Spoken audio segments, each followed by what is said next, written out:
ನಮಸ್ಕಾರ ಎಲ್ಲರಿಗೂ. ನಾನು ವಿಜಯ ಪಾಟೀಲ್.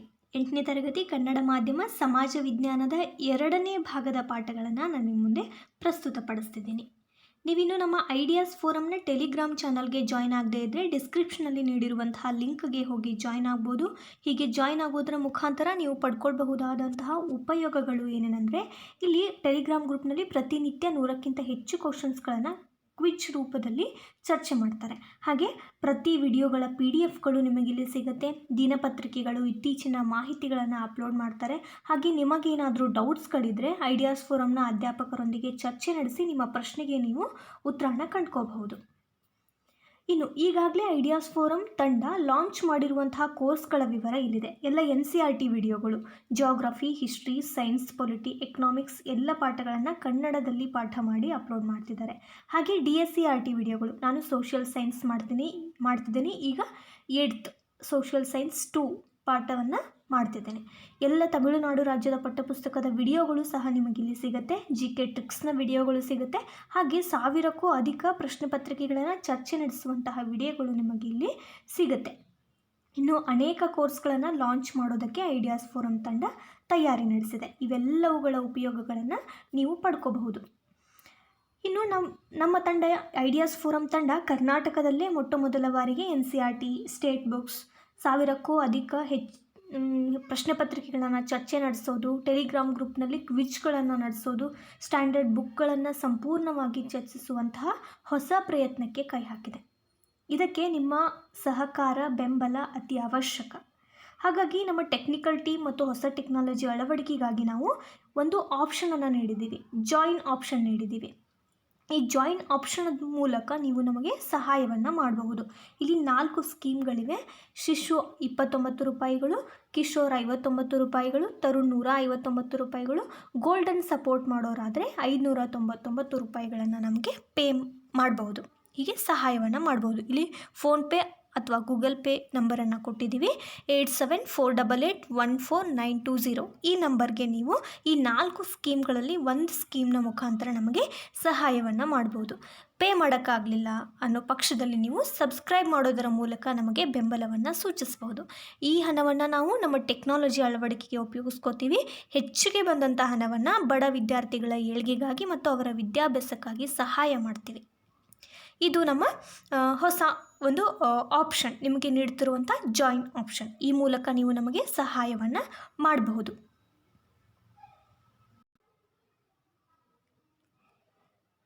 ಇವತ್ತು ನಾನು ಮಾಡ್ತಾ ಇರುವಂಥ ಪಾಠ 3ನೇ ಪಾಠ, ರಾಜ್ಯಶಾಸ್ತ್ರ ವಿಭಾಗದಿಂದ 3ನೇ ಪಾಠ. 8ನೇ ತರಗತಿ 1ನೇ ಭಾಗದಲ್ಲಿ ನಾವು ರಾಜ್ಯಶಾಸ್ತ್ರದಿಂದ 2 ಪಾಠಗಳನ್ನು ಕಲ್ತಿದ್ವಿ. ಈಗ 8ನೇ ತರಗತಿಯ 2ನೇ ಭಾಗದಲ್ಲಿ 3ನೇ ಅಧ್ಯಾಯದಿಂದ ಸ್ಟಾರ್ಟ್ ಮಾಡ್ತೀವಿ. ಅದು ಯಾವುದು ಅಂದರೆ ಮಾನವ ಹಕ್ಕುಗಳು. ಈ ಪಾಠದಲ್ಲಿ ನಾವು ಮಾನವ ಹಕ್ಕುಗಳು ಅಂದರೆ ಏನು, ಅದರ ಬೆಳವಣಿಗೆ ಹೇಗಾಯಿತು, ಮಾನವ ಹಕ್ಕುಗಳು ಜಾರಿಗೆ ಬಂದಿದ್ದು ಹೇಗೆ, ಮಾನವ ಹಕ್ಕುಗಳ ಘೋಷಣೆ ಏನು ಹೇಳುತ್ತೆ, ಮಾನವ ಹಕ್ಕುಗಳು ಮತ್ತು ಭಾರತದ ಸಂವಿಧಾನ ಈ ಎರಡಕ್ಕೂ ಇರುವಂತಹ ಸಂಬಂಧ, ಹಾಗೆ ಮಾನವ ಹಕ್ಕುಗಳ ಅನುಷ್ಠಾನದ ಮಾರ್ಗಗಳು, ಹಾಗೆ ಮಾನವ ಹಕ್ಕುಗಳನ್ನು ರಕ್ಷಿಸುವಂತಹ ಸಂಸ್ಥೆಗಳು ಯಾವ್ಯಾವು ಅನ್ನೋದನ್ನು ನಾವು ಈ ಪಾಠದಿಂದ ಕಲಿತೀವಿ. ಮಾನವ ಹಕ್ಕುಗಳ ಪರಿಕಲ್ಪನೆ, ನಾಗರಿಕತೆ ಹೇಗೆ ಬೆಳ್ಕೋತಾ ಬಂತು, ಹಾಗೆ ಮಾನವ ಹಕ್ಕುಗಳ ಪರಿಕಲ್ಪನೆಯೂ ಕೂಡ ಬೆಳ್ಕೋತಾ ಬಂತು. ಇದು ಅಂದರೆ ಮಾನವ ಹಕ್ಕು ಮಾನವ ಅಭಿವೃದ್ಧಿ ಮತ್ತು ಶಾಂತಿ ಹಾಗೂ ಸಹಬಾಳ್ವೆಯ ಜೀವನಕ್ಕೆ ಅನಿವಾರ್ಯವಾಗಿ ಬೇಕಾದಂತಹ ಅಗತ್ಯತೆ.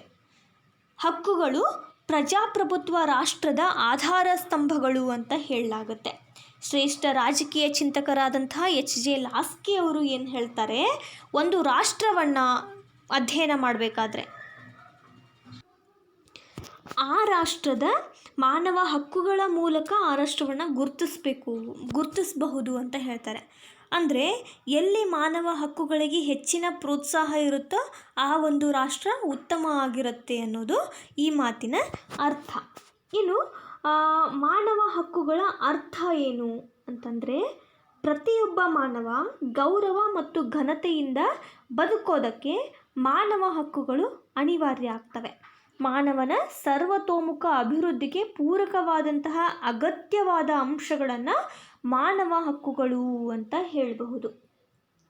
ಮಾನವ ಹಕ್ಕುಗಳ ಮೂಲವನ್ನು ಪ್ರಾಚೀನ ಗ್ರೀಕ್ ಮತ್ತು ರೋಮನ್ ನಗರ ರಾಜ್ಯಗಳಾದಂತಹ ಅಥೆನ್ಸ್ ಮತ್ತು ಸ್ಪಾರ್ಟಾಗಳಿಂದ ಗುರುತಿಸಬಹುದು. ಸಾಕ್ರೆಟಿಸ್, ಪ್ಲೂಟೋ, ಅರಿಸ್ಟಾಟಲ್ ಇವರ ಚಿಂತನೆಗಳಲ್ಲಿ ರಾಜ್ಯ ಮತ್ತು ಜನತೆಯ ನಡುವಿನ ಸಂಬಂಧಗಳ ಬಗ್ಗೆ ವಿಶ್ಲೇಷಣೆ ಮಾಡುವಾಗ ಒಬ್ಬ ವ್ಯಕ್ತಿಯ ಹಕ್ಕುಗಳನ್ನು ಕುರಿತು ಅಲ್ಲಿ ಚರ್ಚೆ ಮಾಡಿದ್ದಾರೆ. ಅದನ್ನು ಈ ಸಾಕ್ರೆಟಿಸ್, ಪ್ಲೂಟೋ, ಅರಿಸ್ಟಾಟಲ್ ಚಿಂತನೆಗಳಲ್ಲಿ ನಾವು ಗುರುತಿಸಬಹುದು. ಇನ್ನು ಮ್ಯಾಗ್ನಾ ಕಾರ್ಟಾ ಅಥವಾ ಮಹಾಸನ್ನದು ಅಂತ ಇದನ್ನು ಕರೀತಾರೆ. ಏನಾಗುತ್ತೆ, ಇಂಗ್ಲಿಷ್ ಸಾಂವಿಧಾನಿಕ ಕಾನೂನುಗಳ ರಚನೆಯ ಮೇಲೆ ಪ್ರಭಾವ ಬೀರಿದಂತಹ ಐತಿಹಾಸಿಕವಾದಂತಹ ಮಹತ್ವಪೂರ್ಣ ಸನ್ನದು ಮ್ಯಾಗ್ನಾ ಕಾರ್ಟಾ. ಸಾಮಾನ್ಯ ಶಕೆ 1215ರಲ್ಲಿ ಏನಾಗುತ್ತೆ, ಇಂಗ್ಲೆಂಡಿನ ರಾಜ ಜಾನ್ ಅನ್ನುವಂಥವರು ಅನೇಕ ಪ್ರಾಚೀನ ನಿಯಮಗಳನ್ನು ಅನುಸರಿಸ್ಕೊಂಡು ಬಂದಿದ್ದಂತಹ ನಿಯಮಗಳನ್ನು, ಸಂಪ್ರದಾಯಗಳನ್ನು ಉಲ್ಲಂಘನೆ ಮಾಡ್ತಾರೆ. ಇದರಿಂದಾಗಿ ಪ್ರಜೆಗಳು ತಮ್ಮ ಹಕ್ಕುಗಳನ್ನು ನೀಡೋದಕ್ಕೆ ಹೋರಾಟವನ್ನು ಮಾಡ್ತಾರೆ, ತಮ್ಮ ಹಕ್ಕುಗಳಿಗಾಗಿ ಹೋರಾಟವನ್ನು ಮಾಡ್ತಾರೆ. ಇದರ ಪರಿಣಾಮವಾಗಿ ರಾಜ ಏನು ಮಾಡ್ತಾನೆ, ಮ್ಯಾಗ್ನಾ ಕಾರ್ಟಾಕ್ಕೆ ಸಹಿಯನ್ನು ಮಾಡ್ತಾನೆ. ಇದೇ ಮ್ಯಾಗ್ನಾ ಕಾರ್ಟಾ ಅಥವಾ ಮಹಾಸನ್ನದು. ಇದರಿಂದಾಗಿ ಏನಾಗುತ್ತೆ, ಈ ಚರ್ಚ್ಗಳು ಸರ್ಕಾರದ ಪ್ರವೇಶ ಮಾಡೋದನ್ನು ತಡಿತವೆ. ಅಂದರೆ ಪ್ರವೇಶದಿಂದ ಮುಕ್ತ ಆಗ್ತವೆ. ಎಲ್ಲ ಪ್ರಜೆಗಳು ಸ್ವಂತ ಹಾಗೂ ಪಿತ್ರಾರ್ಜಿತ ಆಸ್ತಿಯನ್ನು ಹೊಂದುವಂತಹ ಹಕ್ಕನ್ನು ಪಡಿತಾರೆ.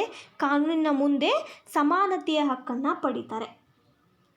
ಮ್ಯಾಗ್ನಾ ಕಾರ್ಟಾ ಆಧುನಿಕ ಪ್ರಜಾಪ್ರಭುತ್ವ ಬೆಳವಣಿಗೆಯಲ್ಲಿ ಒಂದು ಕಾನೂನಾತ್ಮಕ ದಾಖಲೆ ಅಂತ ಅನಿಸ್ಕೊಳ್ಳುತ್ತೆ. ಇನ್ನು ವ್ಯಕ್ತಿಯ ನೈಸರ್ಗಿಕ ಹಕ್ಕುಗಳ ಕುರಿತು ಜಾನ್ ಲಾಕ್ ಮೊದಲ ಬಾರಿಗೆ ವ್ಯವಸ್ಥಿತವಾದಂತಹ ಚಿಂತನೆಯನ್ನು ಮಾಡ್ತಾರೆ. ಅವರ ಪ್ರಕಾರ ಒಬ್ಬ ವ್ಯಕ್ತಿಗೆ ಹಕ್ಕುಗಳು ಯಾರಿಂದಲೂ ನೀಡಲ್ಪಟ್ಟಿರಲ್ಲ.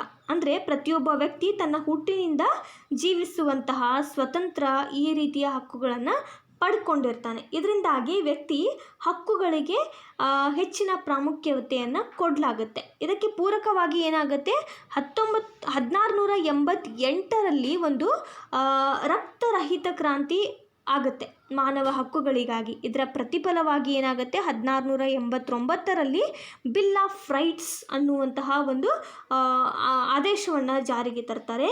ಇದರಲ್ಲಿ ಮೊದಲ ಬಾರಿಗೆ ಶಾಸನ ರೂಪದಲ್ಲಿ ಮಾನವ ಹಕ್ಕುಗಳಿಗೆ ಭದ್ರತೆಯನ್ನು ಒದಗಿಸಲಾಗುತ್ತೆ. ಇದೊಂದು ಶಾಸನ, ಬಿಲ್ ಆಫ್ ರೈಟ್ಸ್.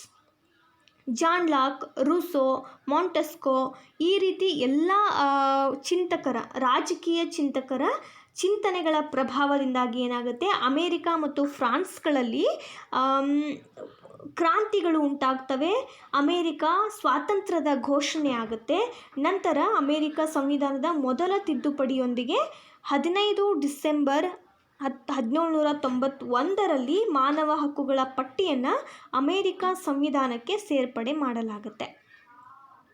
ಇನ್ನು 1789ರಲ್ಲಿ ಫ್ರಾನ್ಸ್ನಲ್ಲಿಯ ಮಾನವ ಹಕ್ಕುಗಳ ಘೋಷಣೆ ಮಾನವ ಹಕ್ಕುಗಳ ಇತಿಹಾಸದಲ್ಲಿ ಒಂದು ದೊಡ್ಡ ಮೈಲಿಗಲ್ಲಾಗಿ ನಿಲ್ಲುತ್ತೆ.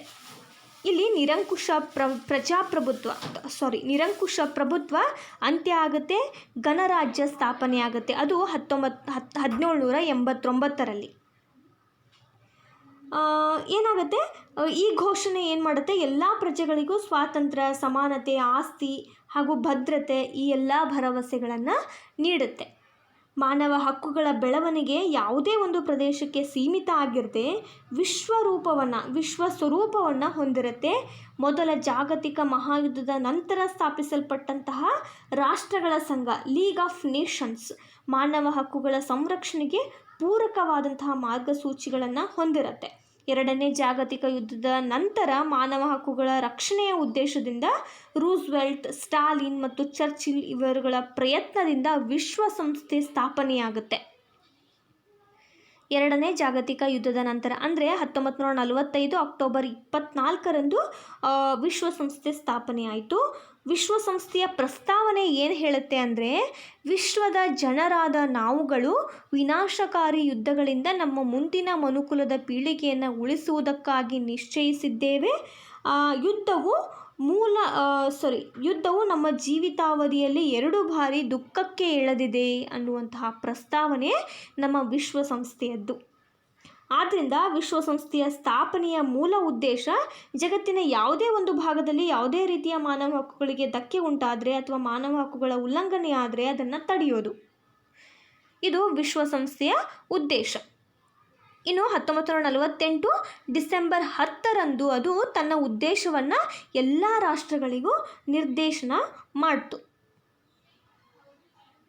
ಇನ್ನು ಎಲ್ಲ ರಾಷ್ಟ್ರಗಳು ಕಡ್ಡಾಯವಾಗಿ ಎಲ್ಲ ರೀತಿಯ ಮಾನವ ಹಕ್ಕುಗಳನ್ನು ಸಂರಕ್ಷಣೆ ಮಾಡಬೇಕು ಅನ್ನುವಂತಹ ನಿರ್ದೇಶನವನ್ನು ಇದು 1948 ಡಿಸೆಂಬರ್ 10ರಂದು ನೀಡುತ್ತೆ. ಇನ್ನು ಮಾನವ ಹಕ್ಕುಗಳು ಮತ್ತು ಭಾರತದ ಸಂವಿಧಾನದಲ್ಲಿ ಮಾನವ ಹಕ್ಕುಗಳಿಗಿರುವಂತಹ ಇಂಪಾರ್ಟೆನ್ಸ್. ವಿಶ್ವಸಂಸ್ಥೆ ಘೋಷಿಸಿರುವಂತಹ ಮಾನವ ಹಕ್ಕುಗಳ ಅಂಶಗಳನ್ನು ನಮ್ಮ ಸಂವಿಧಾನದ ಪ್ರಸ್ತಾವನೆ ಹಾಗೂ ಮೂಲಭೂತ ಹಕ್ಕುಗಳಲ್ಲಿ ತಿಳಿಸಲಾಗುತ್ತೆ. ಪ್ರಸ್ತಾವನೆಯಲ್ಲಿ ನ್ಯಾಯ, ಸ್ವಾತಂತ್ರ್ಯ, ಸಮಾನತೆ ಮತ್ತು ಭ್ರಾತೃತ್ವ ಈ ಎಲ್ಲವುಗಳ ಬಗ್ಗೆ ತಿಳಿಸಲಾಗಿದೆ. ಸಂವಿಧಾನದ ಮೂರನೆಯ ಭಾಗ ಅಂದರೆ ವಿಧಿ 12ರಿಂದ 35 ಅಂದರೆ ಮೊದಲನೇದಾಗಿ ಸ್ಟಾರ್ಟಿಂಗ್ 7 ಮೂಲಭೂತ ಹಕ್ಕುಗಳನ್ನು ರಚನೆ ಮಾಡಲಾಗಿತ್ತು. 7 ಮೂಲಭೂತ ಹಕ್ಕುಗಳನ್ನು ಡಿಫೈನ್ ಮಾಡಲಾಗಿತ್ತು. 1978ರಲ್ಲಿ ಏನಾಯಿತು, 44ನೇ ತಿದ್ದುಪಡಿಯ ಅನ್ವಯ ಅಂದರೆ ಆಸ್ತಿ ಹಕ್ಕನ್ನು ಮೂಲಭೂತ ಹಕ್ಕುಗಳ ಪಟ್ಟಿಯಿಂದ ತೆಗೆದುಹಾಕಿ ಅದನ್ನು ಶಾಸನೀಯ ಹಕ್ಕನ್ನಾಗಿ ಮಾಡಲಾಯಿತು. ಅಂದರೆ ವಿಧಿ 300A ಇದನ್ನು ಹೇಳುತ್ತೆ. ಆನಂತರ ಇದನ್ನು ತೆಗೆದುಹಾಕಿದ ಮೇಲೆ ಈಗ ಪ್ರಸ್ತುತ 6 ಮೂಲಭೂತ ಹಕ್ಕುಗಳನ್ನು ನಾವು ನಮ್ಮ ಭಾರತೀಯ ಸಂವಿಧಾನದಲ್ಲಿ ನೋಡಬಹುದು. ಅವು ಯಾವ್ಯಾವು ಅಂದರೆ ಇಲ್ಲಿ ನೋಡೋಣ. ಭಾಗ 3ರಲ್ಲಿ ಮೂಲಭೂತ ಹಕ್ಕುಗಳನ್ನು ಡಿಫೈನ್ ಮಾಡಿದ್ದಾರೆ. ಅವು ಯಾವ್ಯಾವು ಅಂತಂದರೆ ಸಮಾನತೆಯ ಹಕ್ಕು 14ರಿಂದ 18ನೇ ವಿಧಿ ಹೇಳುತ್ತೆ. ಸ್ವಾತಂತ್ರ್ಯದ ಹಕ್ಕು 19ರಿಂದ 22ನೇ ವಿಧಿ ಇದನ್ನು ಹೇಳುತ್ತೆ. ಶೋಷಣೆಯ ವಿರುದ್ಧದ ಹಕ್ಕನ್ನು 23ರಿಂದ 24ನೇ ವಿಧಿ ಹೇಳುತ್ತೆ. ಧಾರ್ಮಿಕ ಸ್ವಾತಂತ್ರ್ಯದ ಹಕ್ಕು 25ರಿಂದ 28ನೇ ವಿಧಿ. ಹಾಗೆ ಸಾಂಸ್ಕೃತಿಕ ಮತ್ತು ಶೈಕ್ಷಣಿಕ ಹಕ್ಕು 29ರಿಂದ 30ನೇ ವಿಧಿ ಹೇಳುತ್ತೆ. ಹಾಗೆ ಸಾಂವಿಧಾನಿಕ ಪರಿಹಾರದ ಹಕ್ಕನ್ನು 32ನೇ ವಿಧಿ ಡಿಫೈನ್ ಮಾಡುತ್ತೆ. ಈ ಎಲ್ಲ 6 ಮೂಲಭೂತ ಹಕ್ಕುಗಳನ್ನು ನಾವು ಭಾರತದ ಸಂವಿಧಾನದಲ್ಲಿ ನೋಡಬಹುದು. ಈ ಎಲ್ಲ ಹಕ್ಕುಗಳನ್ನು ನಾವು ಮುಂದೆ 9th ಕಂಪ್ಲೀಟಾಗಿ ನೋಡ್ತೀವಿ. ಈಗ 8th ಇಷ್ಟೇ ಮೂಲಭೂತ ಹಕ್ಕುಗಳು ಯಾವ್ಯಾವು, ಅದು ಸಂವಿಧಾನದ ಯಾವ ಭಾಗದಲ್ಲಿ ಬರುತ್ತೆ, ಹಾಗೆ ಪ್ರತಿಯೊಂದು ಹಕ್ಕನ್ನು ಯಾವ ವಿಧಿಗಳು ಡಿಫೈನ್ ಮಾಡ್ತವೆ ಅನ್ನೋದನ್ನು ನಾವು ಇಲ್ಲಿ ನೋಡಿದ್ವಿ. ಇನ್ನು ಮಾನವ ಹಕ್ಕು ಮತ್ತು ಮೂಲಭೂತ ಹಕ್ಕುಗಳಿಗಿರುವಂತಹ ಈ 2 ಮೂಲಭೂತ ಹಕ್ಕುಗಳಿಗೂ ಮತ್ತು ಮಾನವ ಹಕ್ಕುಗಳಿಗೂ ಇರುವಂತಹ ಡಿಫರೆನ್ಸ್ ಏನು ಅಂತಂದರೆ, ಮಾನವ ಹಕ್ಕುಗಳು ವಿಶಾಲ ಆಗಿರ್ತವೆ. ಅವು ಪ್ರಕೃತದತ್ತವಾಗಿ ಮಾನವನಿಗೆ ದೊರೀತವೆ. ಇನ್ನು ಈ ಮಾನವ ಹಕ್ಕುಗಳು ಉಲ್ಲಂಘನೆಯಾದಾಗ ನಾವು ಯಾವುದೇ ರೀತಿಯ ಕಾನೂನಿನ ರಕ್ಷಣೆಯನ್ನು ಪಡೆಯೋ ಹಾಗಿರಲ್ಲ. ನ್ಯಾಯಾಲಯದಲ್ಲಿ ನಿರ್ದಿಷ್ಟ ರಕ್ಷಣೆ ಮಾನವ ಹಕ್ಕುಗಳಿಗೆ ಇರಲ್ಲ. ಇನ್ನು ಮೂಲಭೂತ ಹಕ್ಕುಗಳು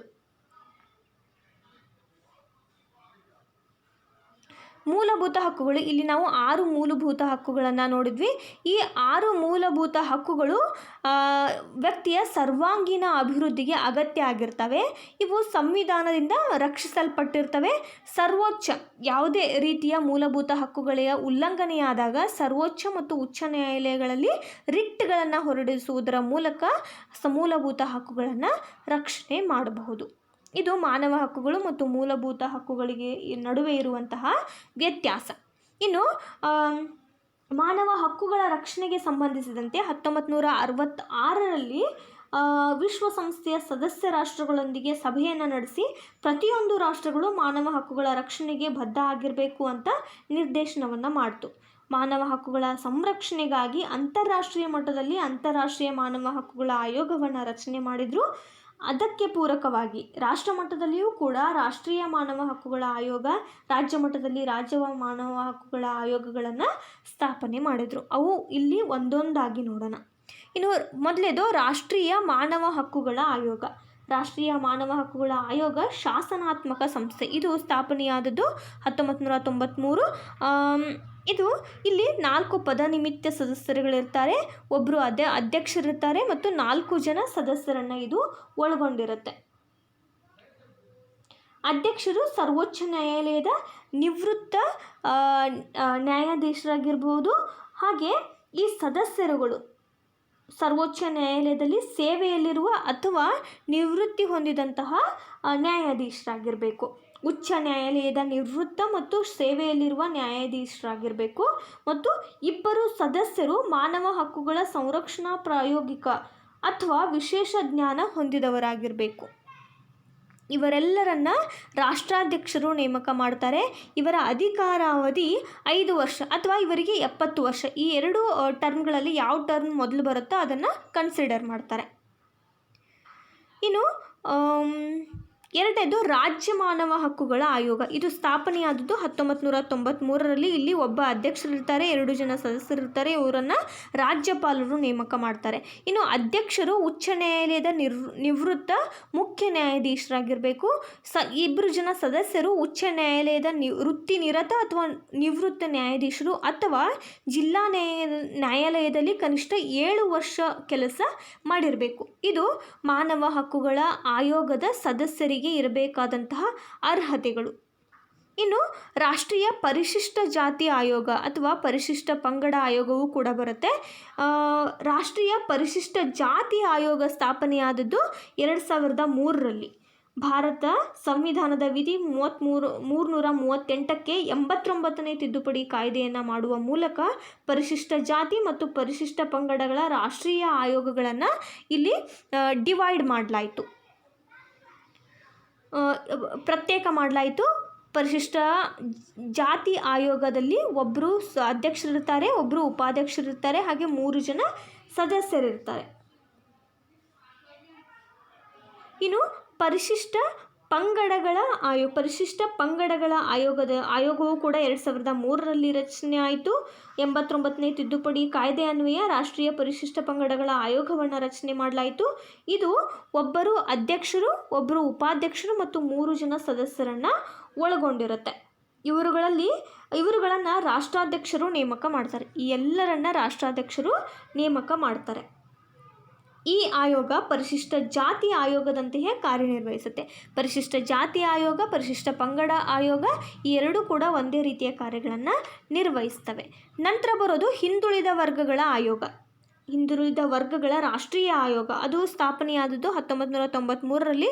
ಇಲ್ಲಿ 4 ಜನ ಸದಸ್ಯರಿರ್ತಾರೆ, ಒಬ್ಬರು ಅಧ್ಯಕ್ಷರಿರ್ತಾರೆ. ಈ ಆಯೋಗ ಹಿಂದುಳಿದ ವರ್ಗಗಳ ಹಕ್ಕುಗಳ ಸಂರಕ್ಷಣೆಯ ಹೊಣೆಯನ್ನು ಹೊಂದಿರುತ್ತೆ. ಇನ್ನು ರಾಷ್ಟ್ರೀಯ ಮಹಿಳಾ ಆಯೋಗ ಏನು ಮಾಡುತ್ತೆ ಅಂದರೆ ಮಹಿಳೆಯರ ಹಕ್ಕುಗಳನ್ನು ಸಂರಕ್ಷಿಸುವ ಉದ್ದೇಶ ಇದು ಹೊಂದಿರುತ್ತೆ. ಇದು ಸ್ಥಾಪನೆಯಾದದ್ದು 1990ರಲ್ಲಿ. ಇಲ್ಲಿಯೂ ಕೂಡ ಒಬ್ಬರು ಅಧ್ಯಕ್ಷರಿರ್ತಾರೆ, 5 ಜನ ಸದಸ್ಯರಿರ್ತಾರೆ. ಸಂವಿಧಾನಬದ್ಧವಾಗಿ ಮಹಿಳೆಯರಿಗೆ ನೀಡಿರುವ ಕಾನೂನಿನ ರಕ್ಷಣೋಪಾಯಗಳ ಕುರಿತು ಮಹಿಳೆಯರಿಗೆ ಜಾಗೃತಿಯನ್ನು ಮೂಡಿಸೋದು ಇದರ ಉದ್ದೇಶ. ಮಹಿಳೆಯರ ಸಾಮಾಜಿಕ, ಆರ್ಥಿಕ, ಶೈಕ್ಷಣಿಕ ಮತ್ತು ಆರೋಗ್ಯ ಸ್ಥಾನಮಾನಗಳನ್ನು ಪರಿಶೀಲಿಸುವ ಕಾರ್ಯವನ್ನು ಇದು ಮಾಡುತ್ತೆ. ಇಲ್ಲಿ ನಾವು ಪರಿಶಿಷ್ಟ ಮತ್ತು ಪರಿಶಿಷ್ಟ ಪಂಗಡಗಳು ಏನು ಮಾಡ್ತವೆ ಅಂತ ಹೇಳಿಲ್ಲ. ಪರಿಶಿಷ್ಟ ಜಾತಿ ವ್ಯಕ್ತಿಗಳ ಮೇಲಿನ ಪರಿಶಿಷ್ಟ ಜಾತಿ ಅಥವಾ ಪರಿಶಿಷ್ಟ ಪಂಗಡಗಳ ವ್ಯಕ್ತಿಗಳ ಮೇಲಿನ ಇವುಗಳನ್ನು ತಡೆಯೋದಕ್ಕೆ ಮುಂಜಾಗ್ರತಾ ಕ್ರಮಗಳನ್ನು ಇದು ಕೈಗೊಳ್ಳುತ್ತೆ. ಮತ್ತು ವ್ಯಕ್ತಿಗಳ ಮೇಲೆ ಮಾನವ ಹಕ್ಕುಗಳ ಉಲ್ಲಂಘನೆಯ ಪ್ರಕರಣಗಳನ್ನು ಗುರುತು ಮಾಡಿ ಅವರಿಗೆ ಅಗತ್ಯ ನೆರವನ್ನು ನೀಡುತ್ತೆ. ಈ ಆಯೋಗ ಪರಿಶಿಷ್ಟ ಜಾತಿ ಅಥವಾ ಪರಿಶಿಷ್ಟ ಪಂಗಡಗಳ ಅಭಿವೃದ್ಧಿಗೆ ಕೇಂದ್ರ ಮತ್ತು ರಾಜ್ಯ ಸರ್ಕಾರಗಳು ರೂಪಿಸುವಂತಹ ಯೋಜನೆಗಳಿಗೆ ಅಗತ್ಯ ಇರುವ ಮಾಹಿತಿಗಳನ್ನು ಒದಗಿಸುತ್ತೆ. ಇದು ರಾಷ್ಟ್ರೀಯ ಪರಿಶಿಷ್ಟ ಜಾತಿ ಮತ್ತು ಪರಿಶಿಷ್ಟ ಪಂಗಡ ಆಯೋಗಗಳ ಕಾರ್ಯ. ಇನ್ನು ರಾಷ್ಟ್ರೀಯ ಅಲ್ಪಸಂಖ್ಯಾತ ಆಯೋಗ. ಅಲ್ಪಸಂಖ್ಯಾತರ ಹಕ್ಕುಗಳ ಸಂರಕ್ಷಣೆಯ ಉದ್ದೇಶದಿಂದ 1992ರಲ್ಲಿ ರಾಷ್ಟ್ರೀಯ ಅಲ್ಪಸಂಖ್ಯಾತ ಆಯೋಗ ಕಾಯ್ದೆಯನ್ನು ರಚನೆ ಮಾಡಲಾಯಿತು. ಇದು ಒಬ್ಬ ಅಧ್ಯಕ್ಷರು, ಒಬ್ಬ ಉಪಾಧ್ಯಕ್ಷರು ಮತ್ತು 5 ಜನ ಸದಸ್ಯರನ್ನು ಒಳಗೊಂಡಿರುತ್ತೆ. ಇಲ್ಲಿ ಏನಾಗುತ್ತೆ, 6 ಧಾರ್ಮಿಕ ಸಮುದಾಯಗಳಾದಂತಹ ಮುಸ್ಲಿಮರು, ಕ್ರೈಸ್ತರು, ಸಿಖ್ಖರು, ಬೌದ್ಧರು, ಪಾರ್ಸಿಗಳು, ಜೈನರು ಇವರನ್ನು ಅಲ್ಪಸಂಖ್ಯಾತರು ಅಂತ ಗುರುತಿಸಲಾಗುತ್ತೆ. ಈ ಸಮುದಾಯಗಳ ಅಭಿವೃದ್ಧಿಯ ಮೌಲ್ಯಮಾಪನ ಮಾಡೋದು ಮತ್ತು ರಕ್ಷಣೆಗೆ ಅಗತ್ಯವಿರುವಂತಹ ಕ್ರಮಗಳನ್ನು ಕೈಗೊಳ್ಳೋದು ಮುಂತಾದ ಕಾರ್ಯಗಳನ್ನು ಇದು ನಿರ್ವಹಣೆ ಮಾಡುತ್ತೆ. ಇನ್ನು ಮಾನವ ಹಕ್ಕುಗಳಲ್ಲಿ ಅಡಕ ಆಗಿರೋದು ಮಾಹಿತಿ ಹಕ್ಕು ಕೂಡ. ಇದು ಜಾರಿಗೆ ಬಂದದ್ದು 5ರಲ್ಲಿ ಮಾನವ ಹಕ್ಕು ಕಾಯ್ದೆಯ ಉದ್ದೇಶ ಏನು ಅಂತಂದರೆ ಸಾರ್ವಜನಿಕ ಜೀವನದಲ್ಲಿ ಭ್ರಷ್ಟಾಚಾರ ನಿರ್ಮೂಲನೆ, ಆಡಳಿತದಲ್ಲಿ ಪಾರದರ್ಶಕತೆ ತರೋದು ಹಾಗೂ ಸರ್ಕಾರವನ್ನು ಪ್ರಜೆಗಳಿಗೆ ಜವಾಬ್ದಾರಿಯುತವಾಗಿರುವಂತೆ ಮಾಡೋದು ಇದರ ಉದ್ದೇಶ. ಮಾಹಿತಿ ಹಕ್ಕು ಏನು ಹೇಳುತ್ತೆ, ಜನಸಾಮಾನ್ಯರು ಅರ್ಜಿಯ ಮೂಲಕ 30 ದಿನಗಳಲ್ಲಿ ಯಾವುದೇ ರೀತಿಯ ಮಾಹಿತಿಯನ್ನು ಪಡೀಬಹುದು. ಹಾಗೆ ಜೀವನ ಅಥವಾ ಸ್ವಾತಂತ್ರ್ಯಕ್ಕೆ ಸಂಬಂಧಪಟ್ಟಂತಹ ಮಾಹಿತಿಯನ್ನು ತೆಗೆದುಕೊಳ್ಳೋದಕ್ಕೆ 48 ಗಂಟೆ ಅವಧಿ ಇರುತ್ತೆ. ಇನ್ನು ರಾಷ್ಟ್ರದ ರಕ್ಷಣೆ, ಭದ್ರತೆ, ಐಕ್ಯತೆಗೆ ಸಂಬಂಧಪಟ್ಟಂತಹ ಮಾಹಿತಿ ಆದರೆ ಸರ್ಕಾರ ಮಾಹಿತಿ ನೀಡುವಿಕೆಯನ್ನು ತಿರಸ್ಕಾರ ಮಾಡಬಹುದು. ಇದು ಮಾಹಿತಿ ಹಕ್ಕಿನ ವಿವರಣೆ. ಈ ಪಾಠದಲ್ಲಿ ನಾವು ಮಾನವ ಹಕ್ಕುಗಳು ಅಂದರೆ ಏನು, ಮೂಲಭೂತ ಹಕ್ಕುಗಳು ಯಾವ್ಯಾವು, ಹಾಗೆ ಮಾನವ ಹಕ್ಕುಗಳ ರಕ್ಷಣೆಯನ್ನು ಮಾಡುವಂತಹ ಸಂಸ್ಥೆಗಳು ಯಾವ್ಯಾವು ಮತ್ತು ಮಾಹಿತಿ ಹಕ್ಕು ಕಾಯ್ದೆಯನ್ನು ನೋಡಿದ್ವಿ. ಈ ಪಾಠ ನಿಮಗೆ ಅರ್ಥ ಆಗಿದ್ರೆ ಈ 2 ಪ್ರಶ್ನೆಗಳಿಗೆ ನೀವು ಉತ್ತರಿಸಬೇಕಾಗತ್ತೆ. ಮೊದಲೇದು, ವಿಶ್ವಸಂಸ್ಥೆ ರಚನೆಯಾದಂತಹ ವರ್ಷ ಯಾವುದು? 1945, 46, 47, 48. ಈ 4 ಆಪ್ಷನ್ಗಳಲ್ಲಿ ಒಂದು ಆಪ್ಷನ್ ಸರಿಯಾಗಿರುತ್ತೆ, ಉತ್ತರ ನೀಡಿ. ಇನ್ನು 2ನೇ ಪ್ರಶ್ನೆ, ಮಾನವ ಹಕ್ಕುಗಳ ಆಯೋಗದ ಅಧ್ಯಕ್ಷರನ್ನು ಯಾರು ನೇಮಕ ಮಾಡ್ತಾರೆ? ರಾಷ್ಟ್ರಪತಿಗಳು, ಪ್ರಧಾನಮಂತ್ರಿಗಳು, ರಾಜ್ಯಪಾಲರು, ಸ್ಪೀಕರ್. ಈ 4 ಆಪ್ಷನ್ಗಳಲ್ಲಿ ಒಂದು ಆಪ್ಷನ್ ಸರಿಯಾಗಿರುತ್ತೆ, ಉತ್ತರ ನೀಡಿ. ಈ 2 ಪ್ರಶ್ನೆಗಳಿಗೆ ಕಮೆಂಟ್ ಬಾಕ್ಸ್ನಲ್ಲಿ ಉತ್ತರ ನೀಡಿ. ಮತ್ತೇನಾದರೂ ಡೌಟ್ಸ್ಗಳಿದ್ರೂ ಕೂಡ ಕಮೆಂಟ್ ಮಾಡಿ ತಿಳಿಸಬಹುದು. ಮುಂದೆ ಮತ್ತೊಂದು ವಿಡಿಯೋದೊಂದಿಗೆ ನಾನು ನಿಮ್ಮ ಜೊತೆ ಬರ್ತೀನಿ. ಈ ವಿಡಿಯೋ ನಿಮಗೆ ಇಷ್ಟ ಆಗಿದ್ದರೆ ಲೈಕ್ ಮಾಡಿ, ಶೇರ್ ಮಾಡಿ ಮತ್ತು ಸಬ್ಸ್ಕ್ರೈಬ್ ಮಾಡೋದನ್ನು ಮರಿಬೇಡಿ. Thank you.